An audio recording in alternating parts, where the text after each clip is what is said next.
It was one of the most popular and longest-running sitcoms of its time. Ooh, I love that sound. In 1989, Family Matters introduced audiences to a working-class African-American family from Chicago. Yes! And a nerdy neighbor with a catchphrase who took the world by storm. Did I do that? 28 years later, EW is bringing the cast of Family Matters back together for an unforgettable reunion. I hadn't seen these guys, but to see them now the way they are is wonderful. It's like, it's heartwarming. It makes me cry. For us to be all together again, I believe it's God's plan, and I believe He kept us alive for a reason. So I'm excited to see everybody together. And of course, I love them all. Yes. We love you too. The following program. Modern style.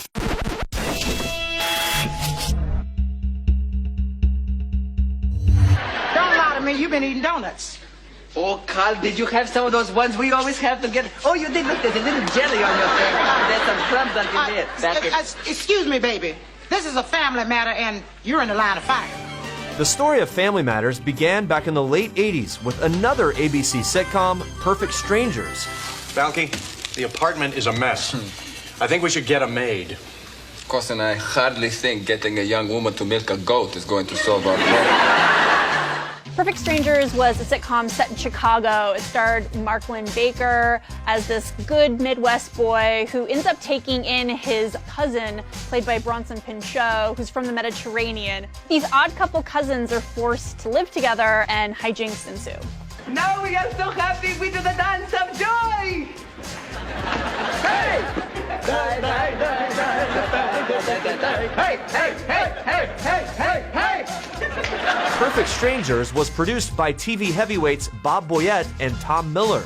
In the 80s, Boyett and Miller were behind a string of hits, including Happy Days, Mork and Mindy, and the early Tom Hanks sitcom Bosom Buddies. Heavens me, I have been so rude. I haven't introduced us. This is my sister, Hildegard. And this is my sister, Buffy.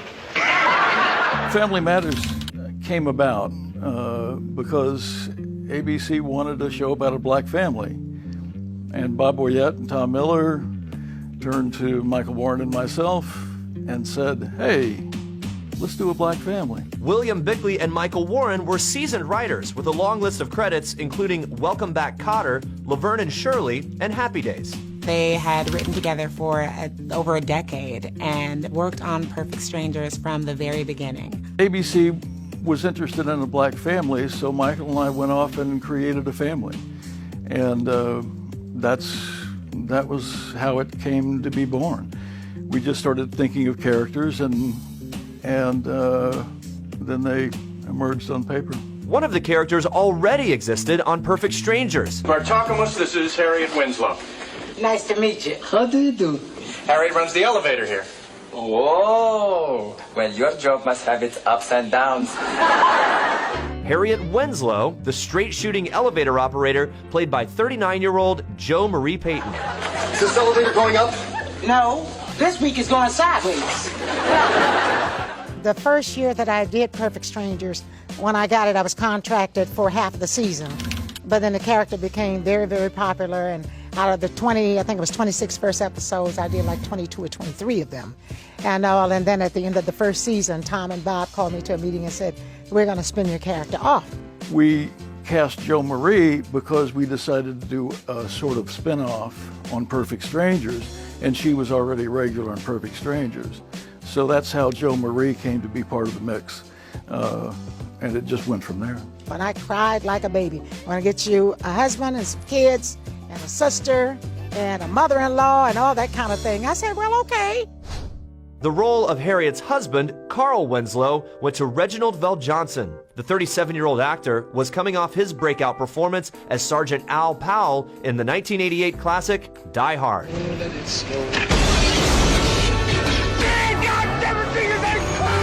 to the party, pal! Well, I had done a movie, and the producer... A movie. Die Hard. Was a movie. Like how you teed that up. Little thing. And the producers had seen the film and they'd asked me to come in and audition.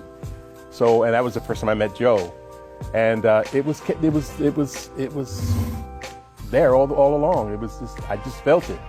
When we set out to create the show, it was primarily with Reginald VelJohnson in mind. He had just done Die Hard and was a standout in that movie. Reggie VelJohnson was really the centerpiece of what became Family Matters. How come your lips taste so sweet? Is that powdered sugar on your mouth? No, it's not sugar. It's cocaine. Family Matters is just an all-American show about a working-class family and all of their unique dynamics. How many donuts did you eat? None. How many? Just one. How many? All right, 2, okay, 2.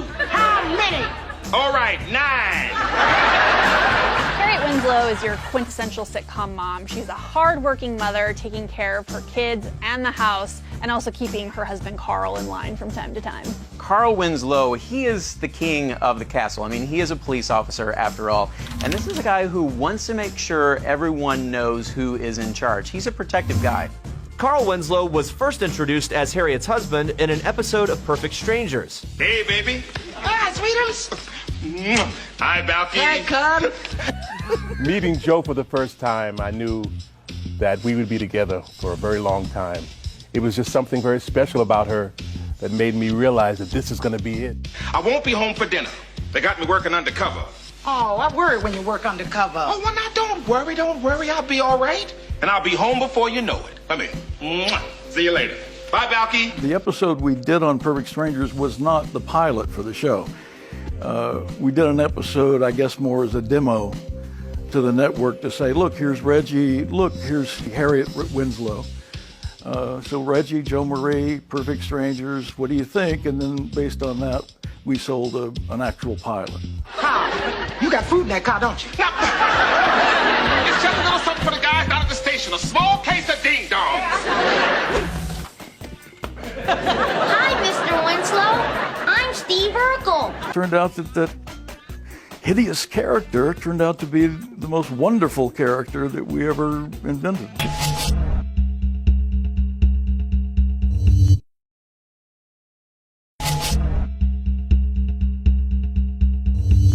Harriet, you put out all these fresh flowers?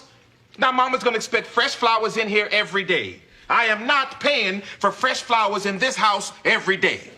These are from our backyard. All you're paying for is manure. In 1989, ABC ordered a pilot episode of Family Matters. The Perfect Strangers spinoff starred Joe Marie Payton and Reginald VelJohnson as Harriet and Carl Winslow, hardworking parents with 3 children, an aunt, and a grandmother, all living under one roof. Girl's dog at the dinner table. Okay, let's take it outside. Sit down. 13-year-old Kelly Williams was cast as the middle daughter, Laura.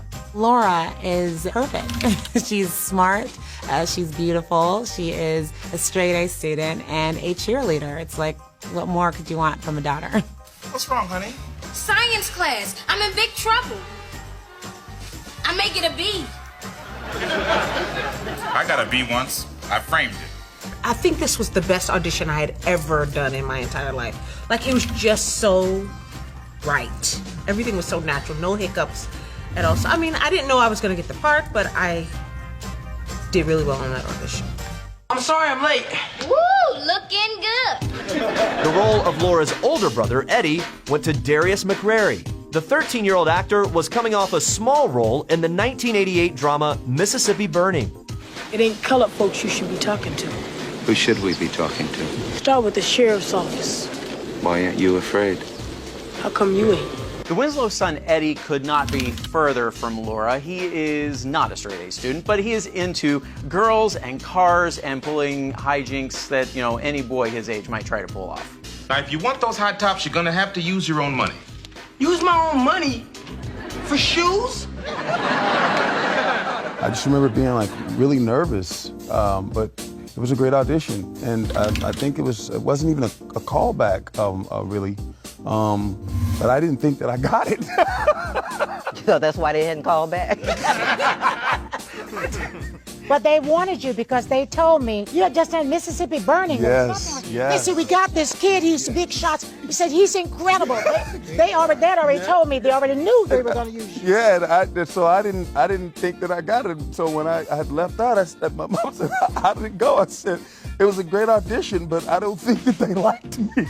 Let me hold him. No, Aunt Rachel said I could take care of little Richie. I want to hold him. You can hold him when you get older. When I get older, he won't be a baby anymore. The youngest Winslow, Judy, was played by 7-year-old Valerie Jones. She's really cute, adorable, has a really great relationship with Laura. It's just a little bit of the comic relief here and there. Girls, who's watching my baby? She is. Excuse me. Comedy veteran Thelma Hopkins was cast as Harriet's widowed younger sister, Aunt Rachel. Oh, that's okay. Nobody helped me. The 40-year-old actress had appeared in more than 30 episodes of Bosom Buddies. Are you two farm girls? I mean, you are big, really big. And nearly 70 episodes of the long-running hit Give Me a Break. Miss Harper, didn't you want to discuss the plans for additional pews? I'm on pews, Nell's on bells. Aunt Rachel was Harriet's younger sister, and she starts off the show as a fiction writer, and she has her own son that also lives with the family, Richie. When am I going to see the next chapter of your novel? I'm dying to know what happens. So am I. I had worked with Bob Boyett before doing Bosom Buddies. That was my first show with them. And so when they got ready, they had already gotten Joe and, what's your name again? Reggie. Him.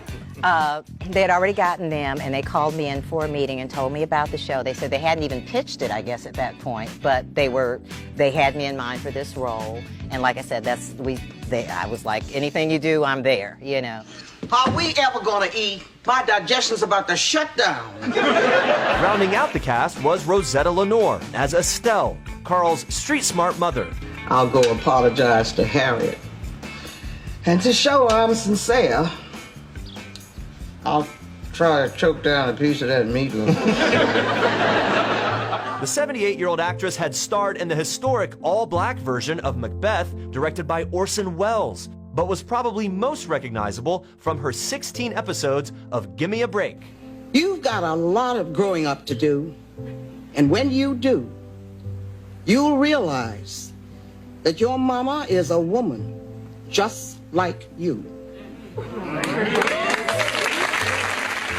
Grandma Estelle, Mother Winslow, as she was also known, a short woman, but very strong and big in her presence and her stature. She was this rock-solid foundation of the family, and she was a pretty cool, hip grandma, too. Don't forget she was reading Rolling Stone in the opening theme song.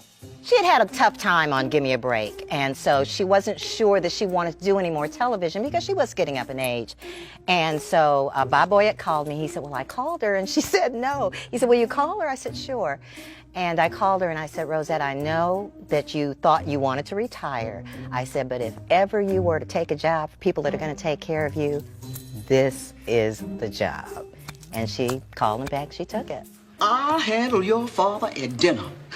Your grandma is going to fight for your right to party. She was our foundation. She was the anchor. And theatrical royalty. Yes. Absolutely. Opened all the doors. Every series has a set leader. It can be a director, it can be a star. But it's an emotional foundation that an actor brings to a set.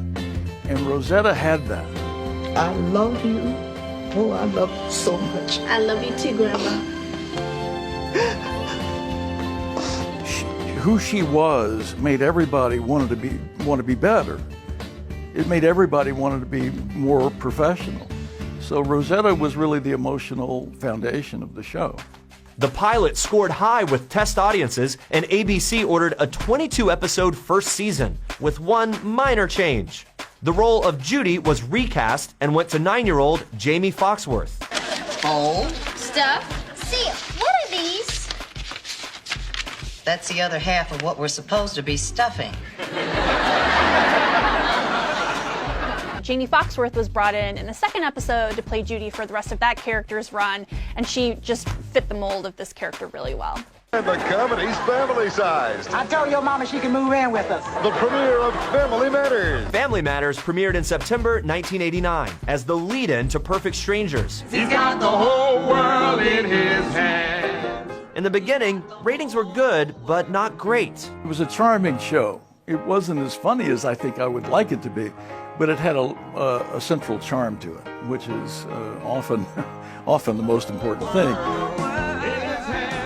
The show was still finding its way when creators William Bickley and Michael Warren sat down to write episode 12, Laura's First Date. In the script we wrote, it was about Reggie VelJohnson, a father setting up his daughter for a date because he was afraid that she wouldn't get asked to a dance. It's just your basic parent issue.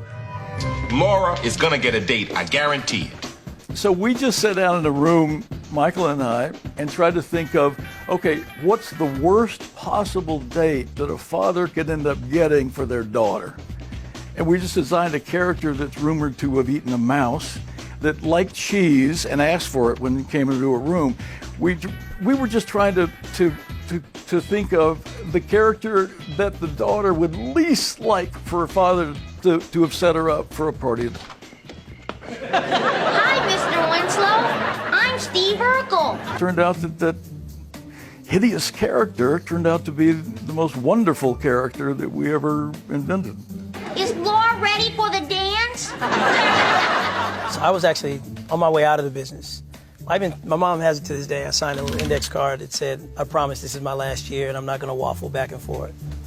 And I was actually on ice with my agent. When your agent puts you on ice, it means that they're not sending you out anymore. But my assistant and my agent's assistant sent me out for this audition because I had braces on my teeth. So I made the conscious decision. I said, go in this room and never let them meet Jaleel White. And so as I was walking to the room, I remember I just started kind of walking like a geek and everything. And I was just like, hi, nice to meet you. did the voice. I have to tell you, Mr. Winslow, when my dad said you fixed me up with Laura, why, I thought I'd wet my pants. Jaleel White walked in the casting room with some sort of character that none of us had ever considered, and brought something to what was supposed to be a one-episode small role, and we were blown away. I've been crazy about her since the first grade, but she always thought I was some kind of a freak.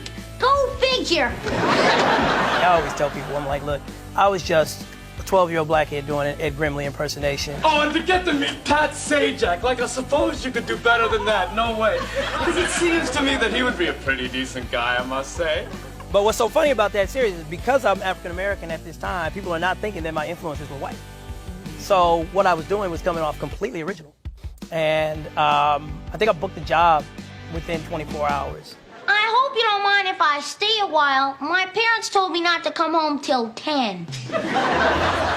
People would ask me about it, with the show. I said, we were a good soup, boiling. We had all this spice before we needed that salt. When he came in and threw that salt up in there, it was a pot that nobody could just get enough of, you know what I mean? And every time we finished the show and we would hear people screaming and clapping and everything, we knew that first step was not our last step, and it was going on, and we were going to the moon. Hello, y'all. I'm Steve's cousin, Myrtle Urkel. At the end of that first episode, though, I went in my dressing room and I cried.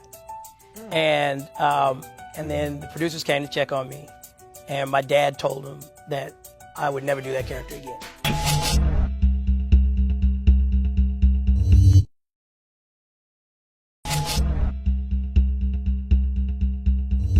Wow, are you wearing a bra?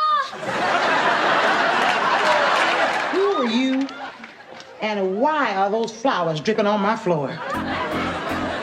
Family Matters premiered on ABC in 1989. After a slow start, the show took off when a bold, new character was introduced midway through the first season. Did I do that? We had no intention that the character was going to go more than the one episode. In fact, my partner Michael named the character after someone he knew. the whole name. He knew a person named Steve Urkel. We don't usually do that if it's going to be a regular character because sometimes people don't appreciate that. The iconic Steve Urkel was played by Jaleel White.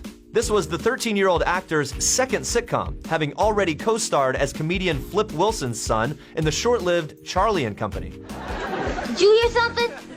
I thought I heard something. It sounded like a bear talking to a monster. Urkel is the neighbor next door who is so annoying, you have to love him. He is a quintessential nerd. Suspenders, high pants, white socks, thick bifocals. He's that guy. Hi, Laura. I hear you can't get a date for the dance. So, in the first episode, Laura actually wanted this one kid to ask her out. You can forget about Mark. He's gonna ask JoBeth Hensley. And I was just this thing getting in the way. Did I mention my dad knows Wayne Newton? And Carl took it upon himself because he thought Laura was having a hard time getting a date to the dance, to ask me without ever asking. Can you ask like my father or something you call? Something like that. Yeah, and without ever having seen me. Does your son, Steve, by any chance happen to have a date to the party tomorrow night? So he hooked her up with the school nerd on his own volition, just trying to do the right thing. And then I remember I came through the door and I just kind of did this thing, you know, in the doorway with those flowers. Hi, Mr. Winslow. I'm Steve Urkel. And again, it was a deliberate motion. Like I did this thing when I introduced myself, and Carl gives this look. It's just like, what the hell have I done? And you know, at that point, I just became, in the first episode, something to hide, you know, in the house while we get Laura on the date with the real boy who, you know, she wants to go on. Why don't you go in the kitchen there and wash off the roots? Good idea, Mr. Winslow. And I think our chemistry started immediately. Yes. Excuse me. What have I done? Anyway, there was a frat there that night. And, you know, everybody wasn't social media back then. Sometimes they used to have to corral people to come watch tapings of television shows that weren't hits yet.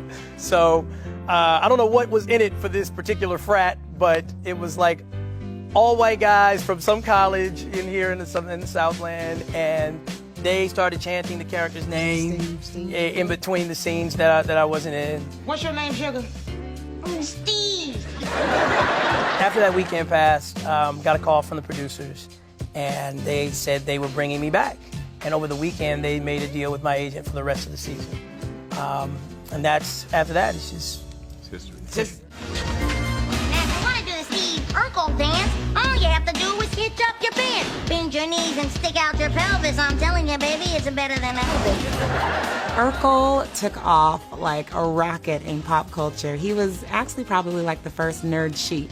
There was nothing chic about him, but there was so much merchandise built around how popular his character became. In the 90s, you pretty much couldn't go anywhere without running into Steve Urkel in one form or another. They sold Urkelos at the grocery store. They sold Urkel talking dolls at the toy store. Let me introduce you to the Urkel doll. He's got my look, my laugh, my voice, and Can I do that? So basically, you could not get away from Steve Urkel. Even if you didn't watch Family Matters in the 90s, you knew who Steve Urkel was. Did I do that? Urkel's catchphrase that you can't forget, did I do that? Did I do that? I don't even do it justice. It was so annoying. But did I do that was huge. Everyone to this day will say it. Did I do that? Did I do that just became this thing that became synonymous with me doing something completely obvious and then saying it afterwards. Did I do that? We had a few phrases back then. I remember the commercial, I've fallen, I can't get up. I've fallen, and I can't get up. Right, remember that? Yeah. We stole that. I'm falling, I can't And listen, back then you didn't really know what was going to be a catchphrase that was going to stick. Nowadays, things are so contrived. It's like, oh, we've got our catchphrase, and they'll just drill into your head whether the audience is like it or not. I'm wearing you down, baby. It was just like sometimes a delivery can mean more than what was actually said.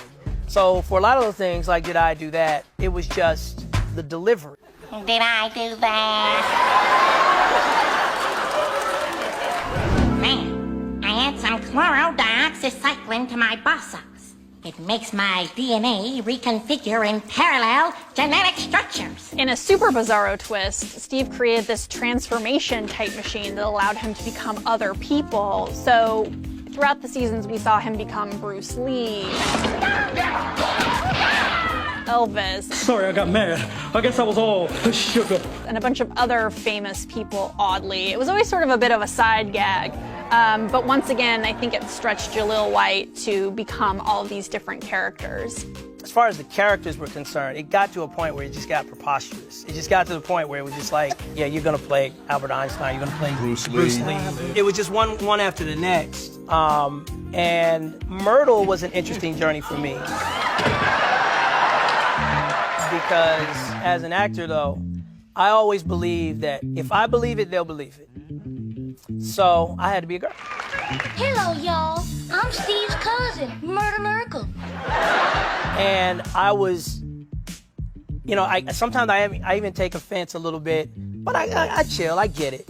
When certain people always, you know, they go to the place of, oh, they always have to put a black man in a dress or whatever. It was like, nah. There are certain performances, you know, that are just, you know, they're just classic performances. But you did a darn good job. And so I committed to it. Ooh, Eddie, that name rolls off my tongue like honey. And at that age, I was concerned that my friends at school were gonna make fun of me. Because again, I'm that athlete first. But once I commit to something, I'm in, I'm locked in. Ooh, Sparks.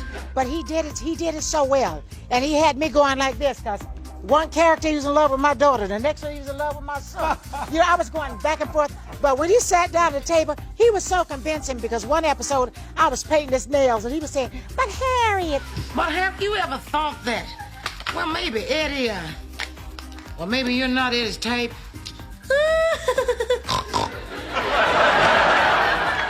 And like I said, it just kept me like this, these different characters. No boy can resist Myrtle Urkel. Well, I'm gonna take that boy like Grant took Richmond. At the end of that first episode, though, of Myrtle, I went to my dressing room and I cried. And then the producers came to check on me, and my dad told them that I would never do that character again.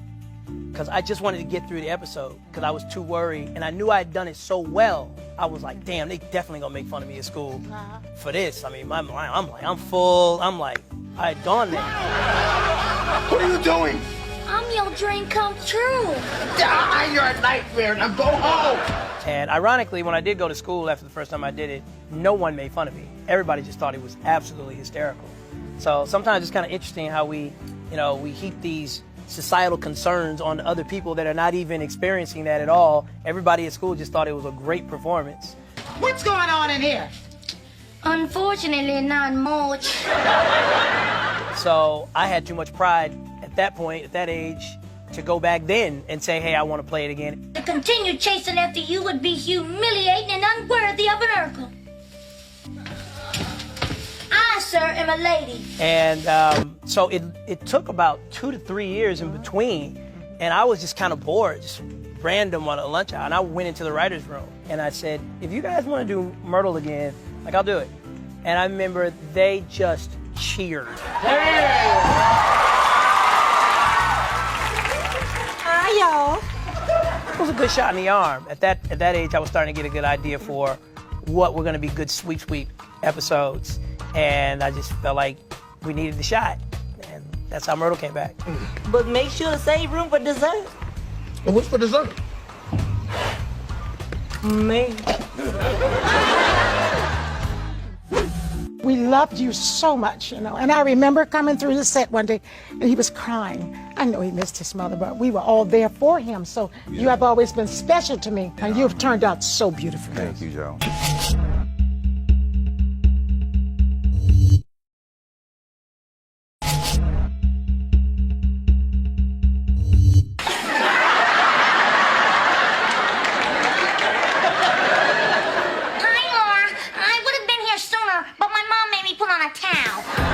Family Matters premiered in 1989, and by season 2 was a huge hit for ABC. Hi, welcome to TGIF. For 6 straight years, the show kicked off the network's famed TGIF lineup. And I wasn't sure that Family Matters would be successful until the character of Steve Urkel started rolling. Did I do that? In the second season, the show also added a new actor to the cast. 4-year-old Bryton James stepped into the role of Aunt Rachel's young son, Richie, who'd been previously played by a baby. I will go upstairs and put my little man to bed and change my clothes. So as sitcoms are wont to do, baby Richie was aged up in season 2. Babies are not really that interesting to watch on TV. So in season 2, Richie became a 4-year-old played by Bryton James. And he was just kind of a cute, mischievous little kid, and he really idolized Steve Urkel, which I think is something that Steve Urkel had never experienced up to that point. So they also had kind of a cute little relationship. Guess what? I'm asking Santa for a Freddy Teddy. Really? Have you been a good boy this year? I had a pretty good August. Family Matters was my very first audition for a television show. And I was 3 years old. I had only done a couple commercials here and there. My parents knew nothing about the industry, so we were very new. Richie Crawford? Well, Bryton is one of those rare finds. It's a kid that's born with this sort of supernatural talent. Mommy? Yes, sweetie? I'm glad Uncle Carl is back. Richie, he didn't go anywhere. Yes, he did. Aunt Harriet said that he was in the doghouse. And on the audition, lasted about 10 minutes, and by the time I got home, I had a call back, and then here I am.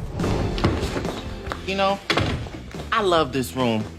It reminds me so much of a kitchen. Waldo, this is a kitchen. Whoa. Season 2 was also the introduction of the dim-witted Waldo Geraldo Faldo, played by 16-year-old Sean Harrison. He is originally a sidekick to the neighborhood bully. Hey, what you gonna do, Willie? I'ma trash Urkel's locker. Why you gonna do that, Willie? Because it's Tuesday. Again? But he evolves into the best friend of Eddie, and he is dumb as rocks. Like, that's really his character. Tonight's just one big crazy mix-up. You telling me I'm here for gym class. I remember Sean, when Sean came to us. Yes. And I remember meeting his mother. Yes. And his mother was so wonderful. She was always baking us peach cobblers and pies and all these different things. And we loved her to death. Yes. But shortly after that, Sean lost his mother. Yeah. And I always said that she brought Sean to the set for us to raise. Yes. And we fell in love with him like he was one of our own. And we knew that he didn't have a brother or sister, so we embraced him. You know, we loved you so much, you know. And I remember coming through the set one day, and he was crying. And I know he was in the kitchen by himself, and I was coming through, and I said, Sean, what's the matter? And he was crying. I know he missed his mother, but we were all there for him. So you have always been special to me. But I feel like your mother brought you to us for us to help raise you and raise you the right way. And you've turned out so beautifully. Thank you, Joe. And I appreciate the fact that I had an additional support system for me at the time, because the show was in production. There was no break for me between my mom passing and having to come and stick with the schedule that they already had lined up. But everybody, cast, crew, everyone was very, very, very supportive, very understanding of the very trying and difficult time that I was going through. So I appreciate all the love and support that you guys all extended to me during those years. Amen. And that's real stuff. That ain't no. Yeah. That don't have nothing to do with Family Matters. That's real. That's real mama love. I hit that door, and to this day, I've never seen such complete shock and awe and screaming from people in an audience.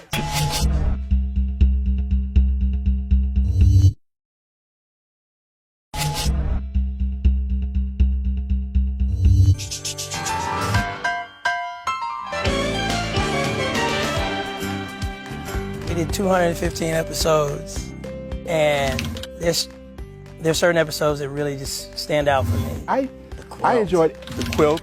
My favorite episode was the quilt. Laura, you didn't sell your grandmother's quilt. That quilt has been in our family for 200 years. That quilt is priceless. Where Laura finds this quilt and sells the quilt that my mother made, and that's my favorite of all the time. I think now is a good time to tell everybody the story of the quilt. Yeah. Tell us quick before Laura sells it again. Somebody in the cast, maybe more than one person, mentioned the idea of the quilt and what the meaning of a quilt had in a black family. This quilt was started by your great-great-great-great-grandmother, Amy Rose. And the quilt had such a resonance to us and to everyone involved in the show that we knew we wanted to do it. Amy Rose wanted a record of our family in one place. It was to be passed down from generation to generation. It was just a sweet, sweet story because it really did give a history. Each piece of cloth has a special meaning. This was a piece of your great aunt's wedding dress, right, Ma? That's right. And tell why this piece of cloth basically was so precious. I think I know the perfect place to keep this quilt. Where's that? In Laura's room. What do you say, sweetheart? You mean you trust me with the quilt? Now more than ever. I never let it out of my sight, I promise. Until the day I give it to my daughter. It was just a great episode. Something I loved about our show, there was always a message and there was always something good. There was like a nugget at the end, but the quilt was my favorite. I love you. Oh, I love you so much. I love you too, Grandma. We did this episode called Baker's Dozen. Carl, the restaurant wants to buy your tarts. The restaurant wants to buy my tarts? Yes! Who had to make all these? Rachel. Always got everybody in Rachel trouble. Rachel had to make all these pies, right?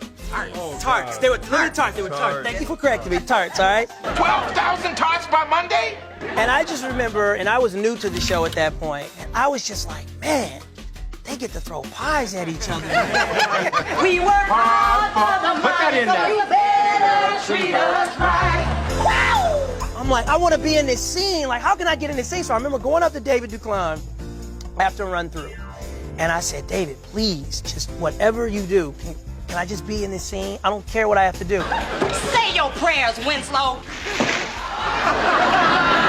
And he and Gary Ventura just looked at each other like, yeah, we put you in the scene. And what happened was they would send you a script at night with a courier.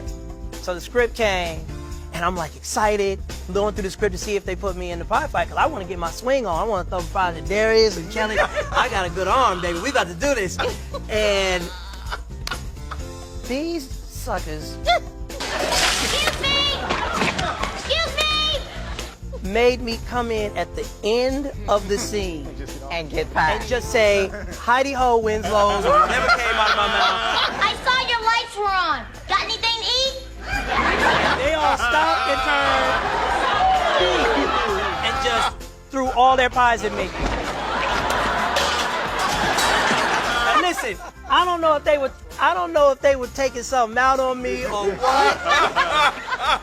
But I did it. I didn't complain even when I saw it. But them pies came so hard and rough at me. And if you even go back and you look, you see me stumbling and staggering and everything.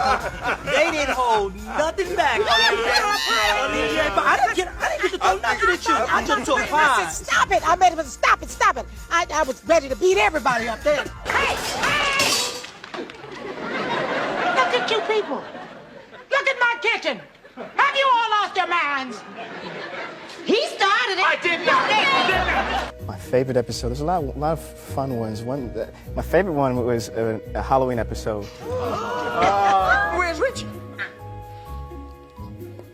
That's what we don't know. Is it the one where I lost you? When I got lost, yeah. Waldo lost me. Waldo, man, you really messed up this time. This is the dumbest thing you've ever done. Hey, you left a small kid with me, and you calling me dumb? You guys are talking about these real moments, you know, that you had between each other, and I was all of 4 probably, and you know, learning who you guys are, and you guys are becoming my family at that young age, and then the scene that Darius and I did at the end when he got emotional and cried, thinking about losing me, you know. See, I don't just like you. I love you, little guy.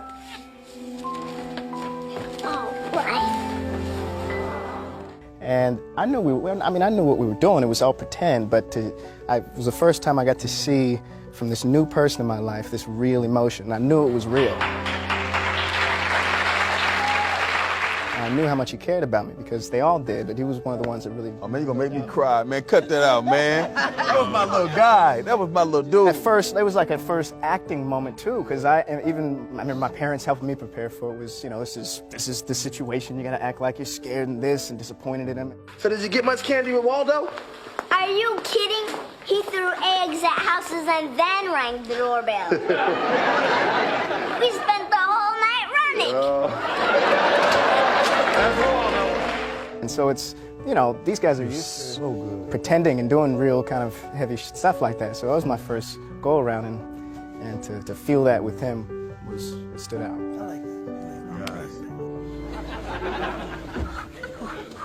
Steve?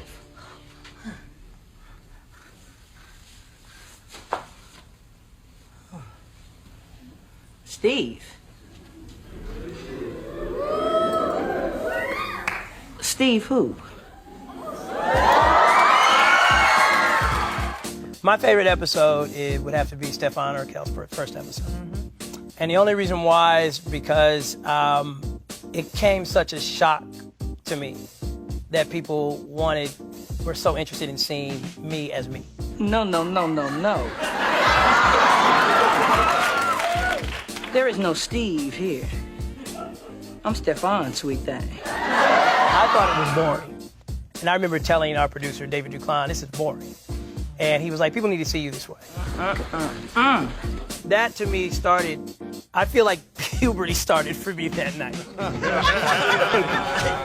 You are worth another trip. I do.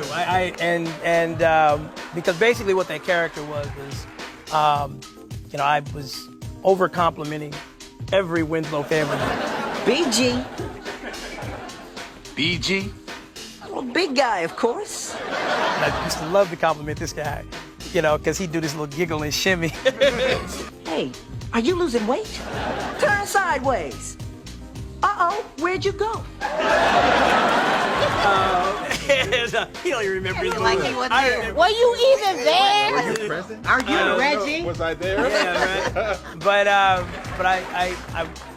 I love that episode because when I hit the door, and to this day, I've never seen such complete shock and awe and screaming from people in an audience.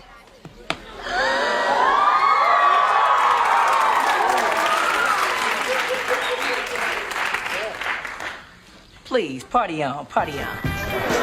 And if it wasn't for my discipline to never break character when you got them going, I really would have just stopped and been like, really? It's you! It's really you! Peace, baby.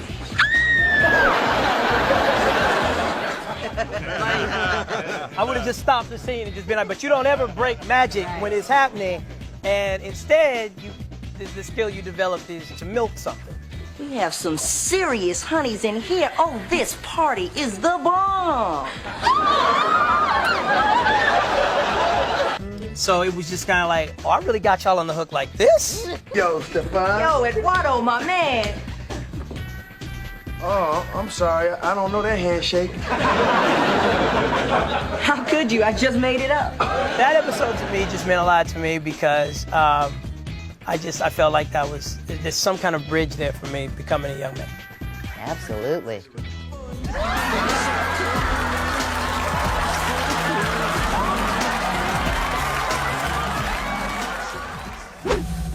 I mean, when I say I won Take That Show, I won Take That Show. It was like every scene, I nailed it to the best of my ability.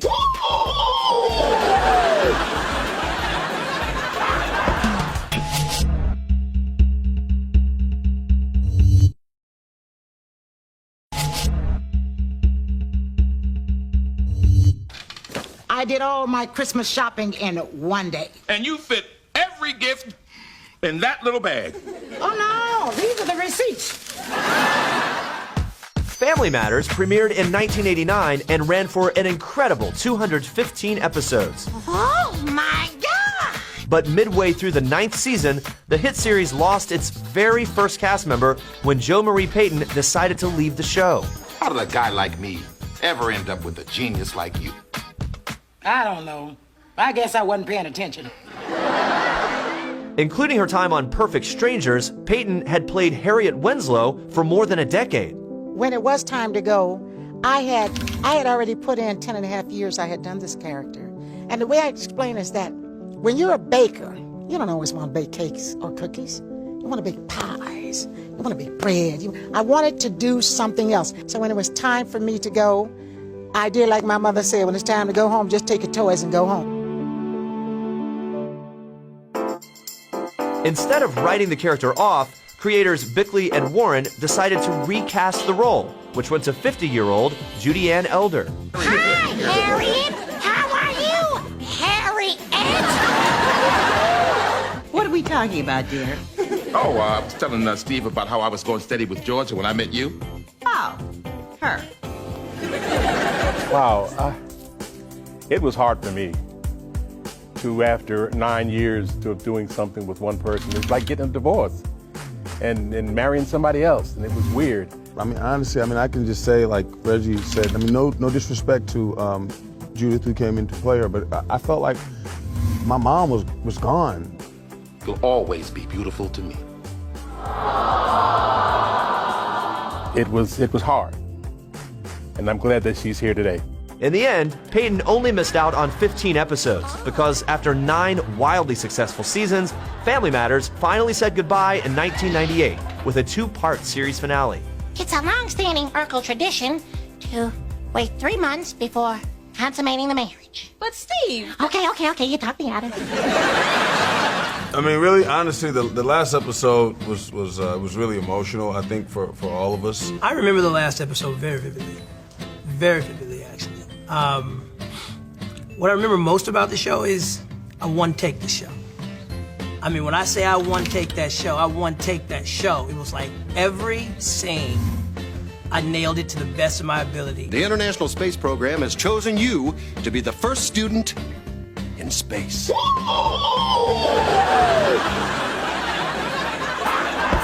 In the 2-part finale, Urkel gets a call from NASA, and they're telling him he is the first student to be invited to space due to this gravity invention that he made. What's the matter, Houston?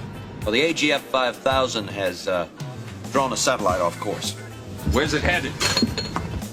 Right at you. While in space, Urkel's gravity machine causes a satellite to go out of its orbit, and it actually shoots into the spaceship that Urkel and his fellow astronauts are on. I hope this baby has airbags. And it's looking a little scary. It's like a little bit of Apollo 13 happening in this episode. The Explorer is spinning out of control and I'm about to blow chunks. All right, Steve. You're going to have to stabilize the ship. The other crew members get knocked out when trying to correct the ship, so it's up to Urkel to save the day. Congratulations, Steve. Course correction completed. The satellite's antenna punctured the hull. I figure we can break it off and patch it from the inside. The crew needs to dislodge this satellite from the spaceship, but because they've all been knocked out and injured, basically, there's no one left to do it but Urkel. You're going to have to send out the nerd. Holy macanoli. So he straps on his suit and goes outside to try to fix it. I did it! I did it! I got the satellite! I did it! Way to go, Steve. Only one problem. What's that? I flew away with it. he manages to free it, but in Urkel fashion, he forgets to attach his tether, and he is floating off into space with this satellite. See what I'm thinking is? What if I hotwire this sucker? Things look hopeless, but you can never count Urkel out. So he ends up jerry-rigging this satellite to get its thrusters working. He basically thrusts himself back to the spaceship just in time before his oxygen runs out. Oh my God, it's a miracle. I can't believe this. The nerd's okay.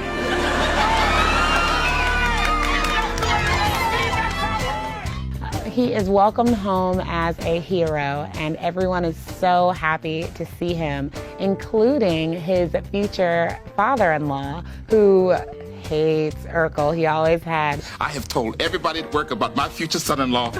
Really? Welcome home, son. Thanks, Dad. But having him back and safe and sound, he's very, very happy, and it's a big moment. Do I get a welcome home kiss? On one condition. Well, what's that?